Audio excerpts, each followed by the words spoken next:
আপনারা জানেন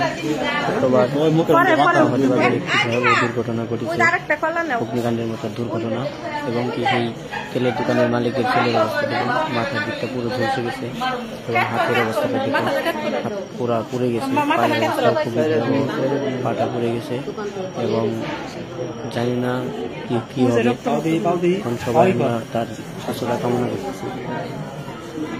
তার পায়ের অবস্থা খুব ভয়াবহ এবং তার অবস্থা খুবই ভয়াবহ। আপনারা তার জন্য দোয়া করবেন। এবং সেই তেলের দোকানের মালিকের অবস্থাটা দেখুন, সে কাউকে চিনতে পারতেছে না, মাঝে মধ্যে হঠাৎ জ্ঞান হারে ফেলতেছে এবং পায়ের অবস্থা খুবই খারাপ, পাটা পুড়ে গেছে, হাতটা পুড়ে গেছে। আল্লাহ তাদের কি করবে জানে না, যেন সুস্থ করে তুলে সেই কামনা করি। এবং পায়ের দিকটা আপনারা ভালোভাবে দেখুন, হাতটা পুড়ে গেছে, হাতটা ব্যান্ডেজ করে রাখা হয়েছে এবং তার ছেলের অবস্থাটা আবার একটু দেখেন, পাটের অবস্থা একদমই পুড়ে গেছে, ব্যান্ডেজ করে রাখা হয়েছে। ডক্টর বলেছে সেখান থাকা বেশি করে নেওয়ার মধ্যে। আপনারা সবাই দোয়া করবেন যাতে তারা সুস্থভাবে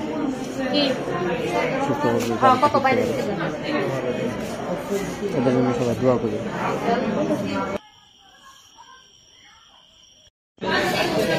আপনারা জানেন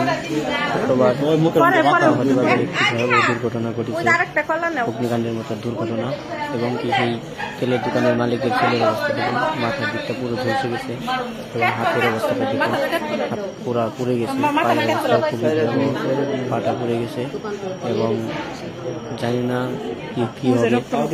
এখন সবাই তার শাশুড়া কামনা করতেছি। তার পায়ের অবস্থা খুব ভয়াবহ এবং তার অবস্থা খুবই ভয়াবহ।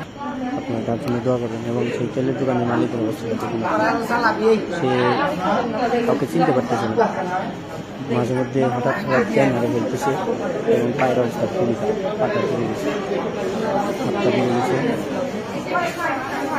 আল্লাহ তাদের কি করবে জানে না, যেন সুস্থ করে তুলে সেই কামনা করি। এবং পায়ের দিকটা আপনারা ভালোভাবে দেখুন, হাতটা পুড়ে গেছে, হাতটা ব্যান্ডেজ করে রাখা হয়েছে এবং তার ছেলের অবস্থাটা আবার একটু দেখেন, পাটের অবস্থা একদমই পুড়ে গেছে, ব্যান্ডেজ করে রাখা হয়েছে। ডক্টর বলেছে সেখান থাকা বেশি করে নেওয়ার মধ্যে।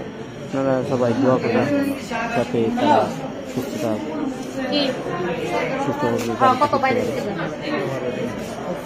এদের জন্য সবাই দোয়া করি।